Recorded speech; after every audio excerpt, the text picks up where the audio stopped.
Hello everyone, आपका बहुत बहुत स्वागत है आपका अपने चैनल हिंदी साहित्य सागर में। और आज के इस वीडियो में हम क्लास 12th अंतरा भाग 2 में जो तुलसीदास जी के द्वारा लिखी गई कविता है भरत राम का प्रेम और दूसरी कविता पद, इस पर आधारित पाठ्य पुस्तक प्रश्नोत्तर करने जा रहे हैं। कविता का भावार्थ और कविता पे आधारित MCQ हमने पहले ही वीडियो में कवर कर लिया है और आज के इस वीडियो में हम पाठ्य पुस्तक आधारित प्रश्न उत्तर करेंगे। तो चलिए स्टार्ट करते हैं। सबसे पहले हम भरत राम का प्रेम, जो कि हमारा पहला कविता है, इस पर आधारित क्वेश्चन आंसर करेंगे। हमारा पहला क्वेश्चन है, हार रहु खेल जीता वही मोही। भरत के इस कथन का क्या आशय है? भरत जब सभा में खड़े होकर कहते हैं भगवान राम के लिए कि भगवान राम तो ऐसे हैं कि बचपन में वो खेल में स्वयं हार जाते थे मुझे जिताने के लिए। तो ये जो कथन है इसका अर्थ आपको आंसर में लिखना है। तो हम लिखेंगे कि इन पंक्तियों के माध्यम से भरत कहते हैं कि प्रभु राम बचपन में मुझे खेल में जिताने के लिए खुद हार जाते थे, वह कभी भी उनका हृदय को नहीं तोड़े हैं। यहाँ पर जहाँ राम अपने छोटे भाई के प्रति स्नेह रखते हैं, वहीं भरत के मन में अपने बड़े भाई राम के प्रति आदर का भाव है, जिसके कारण उन्होंने कभी भी उनके सम्मुख किसी प्रकार का वचन नहीं बोला। अतः प्रभु राम की प्रशंसा भरत द्वारा इन पंक्तियों में की जा रही है। ये होगा हमारे आंसर में। क्वेश्चन नंबर 2 है, मैं जानूं निज नाथ सुभाव में राम के स्वभाव की किन विशेषताओं की ओर संकेत किया गया है? ये भी भरत के द्वारा ही है। भरत कहते हैं कि मैं अपने, निज का अर्थ होता है अपने, नाथ यानी ईश्वर का, भगवान का, या फिर अपने भाई का स्वभाव को अच्छी प्रकार से जानता हूँ। तो इसमें राम के किन किन स्वभावों की विशेषताओं की ओर भरत संकेत करते हैं, ये आंसर में लिखना है। उपर्युक्त पंक्तियों के द्वारा राम के स्वभाव की निम्नलिखित विशेषताओं की ओर भरत ने संकेत किया है। पहली विशेषता क्या हो जाएगी कि प्रभु श्री राम बहुत ही दयालु हैं और वह कभी भी अपराधी पर भी क्रोध नहीं करते हैं। फिर भरत तो उनके प्रिय छोटे भाई हैं। थर्ड हो जाएगा, प्रभु श्री राम भरत की खुशी एवं खेल में उत्साह के लिए उन्हें जानबूझकर जिता देते थे और स्वयं हार जाते थे। फोर्थ होगा, भरत के अनुसार राम ने बचपन से ही उनका साथ दिया है और कभी भी उनका साथ नहीं छोड़ा है। क्वेश्चन नंबर 3 है, भरत का आत्म परिताप उनके चरित्र के किस उज्जवल पक्ष की ओर संकेत करता है? माता कैकेयी जो कि भरत को राजा बनाना चाहती थी, इसलिए उन्होंने भगवान राम के लिए दशरथ से वनवास मांगा था और भरत अपनी माता के द्वारा की गई भयंकर भूल के लिए वे स्वयं को ही दोष देते हैं और पश्चाताप करते हैं। वह कहते हैं, अगर मैं सारा दोष अपनी माँ पर डाल दूँ तो यह भी सही नहीं है, क्योंकि अपनी नज़र में तो सभी साधु ही होते हैं। भरत माता कैकेयी के प्रति कहे गए कटु वचन के लिए भी परिताप करते हैं। परिताप का अर्थ है पश्चाताप करते हैं। वह कहते हैं कि मैं ही सब अनर्थ का मूल हूँ। अनर्थ यानी जो भी गलतियाँ हुई है उन सब का जड़ मैं खुद हूँ। और भरत का यह आत्म परिताप उनके हृदय की पवित्रता तथा बड़े भाई के प्रति अथाह प्रेम, अथाह का मतलब होता है बहुत ज़्यादा, बहुत अधिक प्रेम एवं श्रद्धा की ओर संकेत करता है। क्वेश्चन नंबर 4 है, राम के प्रति अपने श्रद्धा भाव को भरत किस प्रकार से प्रकट करते हैं, स्पष्ट कीजिए। आंसर होगा, भरत अपने भाई श्री राम से बहुत प्रेम करते हैं।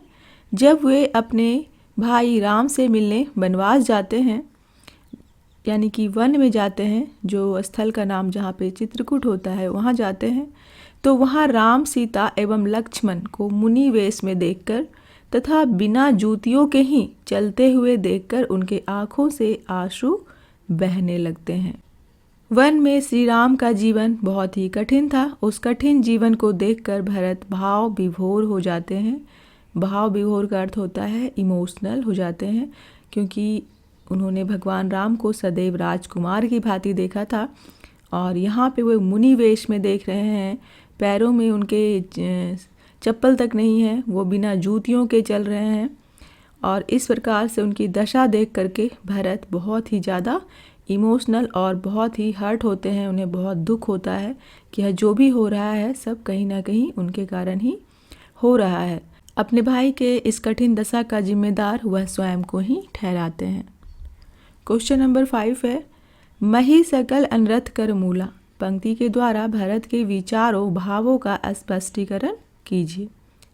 ये भरत का कथन है कि मही यानी मैं ही, सकल सभी, अनरथ अनर्थ का, मूला यानी जड़ हूँ, यानी मैं ही सभी जो भी अनर्थ हुआ है सबका जड़ मैं हूँ, मेरे ही कारण हुआ है। यह जो कथन है जिसमें भरत स्वयं को जिम्मेदार मानते हैं हर चीज़ के लिए, इसको आपको अपने शब्दों में स्पष्ट करना है। प्रस्तुत काव्य पंक्तियों के माध्यम से भरत स्वयं को सभी अनर्थ का मूल यानी जड़ बता रहे हैं। प्रभु राम के वनवास जाने के कारण भी भरत स्वयं को ही मानते हैं और उस अपराध बोध से वह इस कद्र दब गए हैं कि उनके दुख को शब्दों में व्यक्त नहीं किया जा सकता है। भरत माता कैकेयी को कहे गए कटु वचनों के लिए भी दुख प्रकट करते हैं और सारा दोष अपने ऊपर ले लेते हैं। यहाँ उनके हृदय की विशालता स्पष्ट होता है। क्वेश्चन नंबर 6 है, फरई की कोदब बाली सुशाली, मुक्ता प्रसव की संभोग काली। इस पंक्ति में छिपे भाव और शिल्प सौंदर्य को स्पष्ट करना है। यहाँ पर भरत ने एक एग्जाम्पल दिया था कि फरई की कोदब बाली सुशाली, जो कोदब जो धान होता है कोदब रूपी, उससे अच्छे फसल की, अच्छे चावल की प्राप्ति नहीं की जा सकती। उसी प्रकार मुक्ता प्रसव की संभोग काली, क्या काली घोंघी से कभी भी मुक्ता यानी मोती उत्पन्न हो सकता है? नहीं हो सकता है। तो इस पंक्ति में जो भाव छुपे हैं, भरत जो कहना चाहते थे इस पंक्ति के द्वारा, उस भाव को एवं शिल्प सौंदर्य को आपको आंसर में लिखना है। तो आंसर क्या होगा? भरत यहाँ उदाहरण देकर स्पष्ट करते हैं कि जिस प्रकार कोदो की बाली में उत्तम धान यानी चावल नहीं उत्पन्न हो सकता, क्योंकि कोदो जो है वो मोटे चावल का एक क्वालिटी है जिससे हम अच्छे चावल की उम्मीद नहीं कर सकते कि अच्छा चावल इससे उत्पन्न हो।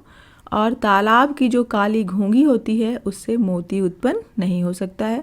उसी प्रकार अच्छी बात या फिर अच्छी वस्तु के लिए अच्छे वातावरण की ज़रूरत होती है। गलत स्थान पर गलत किस्म की चीज़ ही उत्पन्न होती है। यहाँ भरत के चरित्र की उदारता एवं उनके मन की पीड़ा स्पष्ट होता है। अब जो तुलसीदास जी के द्वारा लिखी गई दूसरी कविता है पद, इस पे आधारित जो पाठ्य पुस्तक क्वेश्चन आंसर है उसे करते हैं हम। तो हमारा पहला क्वेश्चन है, राम के वन गमन के बाद उनकी वस्तुओं को देखकर माता कौशल्या कैसा अनुभव करती हैं? अपने शब्दों में लिखिए। आंसर होगा, राम के वन चले जाने के बाद माता कौशल्या बहुत ही भावुक हैं। राम के धनुष बाण तथा उनकी जूतियों को देखकर उन्हें राम की याद आती है और वे राम की जूतियों को अपने हृदय से तथा आँखों से लगाती हैं। राम के घोड़ों की दशा देख करके भी वह बहुत दुखी हैं, क्योंकि घोड़े राम के वियोग में दिन प्रतिदिन दुर्बल होते जा रहे हैं। क्वेश्चन नंबर 2 है, रही चकी चित्र लिखी सी। इस पंक्ति का मर्म अपने शब्दों में स्पष्ट कीजिए। मर्म यानी जो इस पंक्ति का भाव है उसे आपको अपने शब्दों में लिखना है। आंसर क्या होगा? इस पंक्ति में माता कौशल्या राम से हुए वियोग यानी जो राम से वो बिछड़ गई हैं, दूर हो गई हैं, इसके कारण वे बहुत दुखी हैं। वे राम की वस्तुओं को देखकर उन्हें याद करती हैं, लेकिन जैसे ही उन्हें याद आता है कि राम तो वनवास चले गए हैं, तो वह दुख एवं पीड़ा के कारण चित्र के समान स्थिर हो जाती है।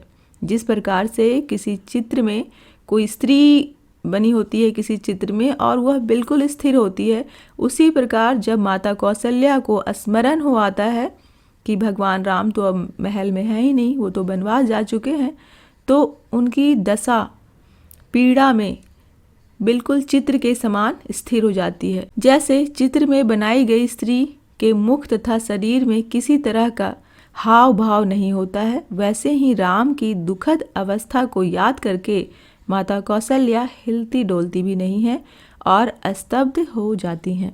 क्वेश्चन नंबर 3 है, गीतावली से संकलित पद राघव एक बार फिर आवो, इसमें निहित करुणा और संदेश को अपने शब्दों में स्पष्ट कीजिए। यहाँ पे राघव का अर्थ होता है राम। राम एक बार फिर आओ, माता कौशल्या कह रही हैं कि राम एक बार अयोध्या फिर से लौट आओ। तो इसके अंदर जो करुणा है, जो दया है या जो संदेश है, उसे आपको अपने शब्दों में आंसर में लिखना है। आंसर होगा प्रस्तुत पंक्ति में माता कौशल्या का जो दुख है और पुत्र का वियोग दिखाई देता है। माता कौशल्या राम के वन जाने से बहुत दुखी हैं। वे अपने पुत्र राम को वापस आने का निवेदन करती हैं। कौशल्या का यह निवेदन अपने लिए नहीं है बल्कि राम के घोड़े के लिए है। राम का घोड़ा उनके जाने से बहुत दुखी है। वह भरत की देखभाल के बाद भी कमजोर होता जा रहा है। कौशल्या माता से उसका दुख नहीं देखा जाता। वे घोड़े का विरह भली प्रकार से समझ पा रही हैं। अतः वे यह कहने के लिए विवश हो जाती हैं कि राम तुम एक बार लौट कर आ जाओ, मेरे लिए नहीं तो अपने प्रिय घोड़े के लिए ही आ जाओ। क्वेश्चन नंबर 4 है, उपमा अलंकार के 2 उदाहरण आपको छांट करके लिखना है कि पोयम में कहाँ कहाँ पर उपमा अलंकार का प्रयोग हुआ है और केवल 2 एग्जाम्पल आपको आंसर में लिखना है। तो आंसर होगा क उपमा अलंकार के 2 उदाहरण इस प्रकार हैं। पहला, कबहु समुझी बनगवन राम को रही चकी चित्र लिखी सी। अब यहाँ पे चित्र लिखी सी कहा जा रहा है, तो चित्र लिखी सी, तो यहाँ पे चित्र के समान माता कौशल्या की जो दशा है, तुलना किया जा रहा है उनकी दशा का चित्र से। तो जहाँ पर भी तुलना होता है वहाँ उपमा अलंकार होता है। तो पहला जो है उपमा अलंकार का उदाहरण वो यही हो जाएगा कि इस पंक्ति में चित्र लिखी सी जो है यहाँ पे दिया गया, इसमें उपमा अलंकार है। इसमें माता कौशल्या की दशा का वर्णन चित्र से किया गया है। जैसे चित्र में बनी स्त्री हिलती डुलती नहीं है, वैसे ही माता कौशल्या राम को अपने पास ना पाकर चित्र के समान ही खड़ी रह जाती हैं, स्तब्ध रह जाती हैं, स्थिर रह जाती हैं। दूसरा एग्जाम्पल होगा उपमा अलंकार का कि तुलसीदास कहते हैं कि जिस समय माता कौशल्या को यह स्मरण हो जाता है कि भगवान राम तो वन को जा चुके हैं और जैसे ही उन्हें यह स्मरण होता है वह पीड़ा में डूब जाती हैं और उनकी दशा उस वक्त ऐसी होती है जैसे मोरनी की दशा होती है। यहाँ पे सीखी का अर्थ होता है मोरनी, कि वर्षा ऋतु में मोरनी वर्षा के बाद खूब नाचती है खुशी से, और लेकिन जब वो अपने पैरों को देखती है तो रो पड़ती है। उसी प्रकार माता कौशल्या की दशा है यहाँ पर। तो यहाँ पे उनके भगवान राम के प्रति जो प्रेम है उस प्रेम का तुलना मोरनी के से किया गया है, इसलिए यहाँ पर भी उपमा अलंकार होगा। तो इस पंक्ति में सीखी सी में उपमा अलंकार है। इसमें माता कौशल्या की दशा का वर्णन मोरनी के समान दिखाया गया है, जो वर्षा के समय प्रसन्न होकर नाचती है, परंतु जब उसकी दृष्टि अपने पैरों पर जाती है तो वह रो पड़ती है। क्वेश्चन नंबर 4 है, उत्प्रेक्षा अलंकार का प्रयोग कहाँ और क्यों किया गया है, उदाहरण सहित आपको उल्लेख करना है। अभी हमने उपमा अलंकार का वर्णन किया था कि कहाँ पर उपमा अलंकार है। अब हमें उत्प्रेक्षा अलंकार का प्रयोग कविता में कहाँ पर किया गया है उसका वर्णन करना है। आंसर होगा तदपि दीन ही दीन होत झावरे मन हु कमल हिम मारे। तो कहा जा रहा है तदपि दीन ही दीन होत झाबरे मन हु कमल हिम मारे। तो हमें पता है कि जब कविता में मनहु शब्द का प्रयोग होता है, जनहु शब्द का प्रयोग होता है, यानी मान लेने के लिए कहा जाए, तो वहाँ पर उत्प्रेक्षा अलंकार होता है। तो यहाँ घोड़े की दशा का वर्णन किया जा रहा है कि तदपि दिन ही दिन होत झाबरे, तब भी दिन प्रतिदिन वह कमज़ोर होता जा रहा है। मन हु कमल हिम मारे, मानो कि कमल की जो पंखुड़ी है उस पर ओले पड़ गए हों, हिम की वर्षा हो गई हो। तो इसमें राम वियोगी घोड़े की मुरझाई दशा की संभावना ऐसे कमलों से की गई है जो बर्फ के मार के कारण मुरझा रहे हैं, और यहाँ पर उत्प्रेक्षा अलंकार का प्रयोग हुआ है जिससे घोड़े की दशा का वर्णन बहुत ही स्पष्ट रूप से हो गया है। क्वेश्चन नंबर 5 है, पठित पदों के आधार पर सिद्ध कीजिए कि तुलसीदास की भाषा पर पूरा अधिकार था। आपने जो पद पढ़ा है वो गीतावली से लिया गया था, और जो पहली कविता थी भरत राम का प्रेम वो तुलसीदास के द्वारा लिखी गई रामचरितमानस से लिया गया है। रामचरितमानस जो है वो अवधी भाषा में लिखा गया है और गीतावली ब्रज भाषा में लिखा गया है। परंतु दोनों ही कविता को पढ़ करके हमें ऐसा प्रतीत हुआ, ऐसा आभास हुआ कि दोनों ही भाषा जो है वो तुलसीदास ने बहुत अच्छे तरीके से दोनों का प्रयोग किया है और उनकी पकड़ बहुत ज़्यादा थी, चाहे वो अवधी हो या ब्रज भाषा हो। तो आपको यहाँ पर यही प्रूफ करना है कविता के आधार पर। तो आंसर होगा तुलसीदास का भाषा पर पूरा अधिकार था। वे संस्कृत, ब्रज और अवधी तीनों भाषा के ज्ञाता थे। भरत राम का प्रेम अवधी भाषा में लिखा गया है और जो पद है वो ब्रज भाषा में लिखा गया है। दोनों की भाषाओं में मधुरता है, भाषा सरल है और सहज है। गीतावली की रचना पद शैली में हुई है। इसमें अनुप्रास अलंकार का प्रयोग सभी स्थान पर दिखाई देता है। साथ ही साथ उपमा अलंकार और उत्प्रेक्षा अलंकार भी पदों का सौंदर्य बढ़ा देती है। क्वेश्चन नंबर 6 है, पाठ के किन्हीं 4 स्थानों पे अनुप्रास के स्वाभाविक एवं सहज प्रयोग हुए हैं, उन्हें छांट कर लिखिए। अभी हमने कविता में से पहले जो क्वेश्चन था उसमें से 2 उपमा अलंकार छांटे थे, फिर नेक्स्ट क्वेश्चन में हमने उत्प्रेक्षा अलंकार को छांटा है। अब हमें अनुप्रास अलंकार कहाँ पे प्रयोग किया गया है वो आंसर में छांट करके लिखना है। तो आंसर होगा, कबहु प्रथम ज्यों जाई जागवती कही प्रिय वचन सवारे। तो यहाँ पे हम देख रहे हैं ज और ज वर्ण की आवृत्ति हुई है, इसलिए यहाँ पे अनुप्रास अलंकार होगा। दूसरा, कबहु कहती यूं बड़ी बार भई जाहु भूप पह भैया। तो इस पंक्ति में हम देख रहे हैं कि क तथा ब इन दोनों वर्णों की आवृत्ति हुई है, इसलिए यहाँ पर भी अनुप्रास अलंकार होगा। ए बरबाज बिलो की आपने बहुरो बन ही सिधावो। तो इस पंक्ति में हम देख रहे हैं कि जो ब वर्ण है उसकी आवृत्ति 1 से अधिक बार हो गई है, इसलिए यहाँ पर भी अनुप्रास अलंकार होगा। जे पे प्याई पोखी कर पंकज बार बार चुचुकारे। तो इस पंक्ति में प तथा व वर्ण की आवृत्ति 1 से अधिक बार हो गई है, इसलिए यहाँ पर भी अनुप्रास अलंकार होगा। तो इस प्रकार से हमने कविता में जहाँ पर भी अनुप्रास अलंकार का प्रयोग हुआ था वो आंसर में छांट करके लिख दिया। और इसी के साथ हमारा जो क्वेश्चन आंसर है इस चैप्टर से रिलेटेड वो समाप्त होता है। मुझे उम्मीद है आपको क्वेश्चन और आंसर दोनों ही अच्छे से क्लियर हो गए होंगे और इससे रिलेटेड कोई आपके मन में डाउट हो, कोई प्रश्न हो तो आप मुझे नीचे कमेंट बॉक्स में लिखकर पूछ सकते हैं। Thank you very much.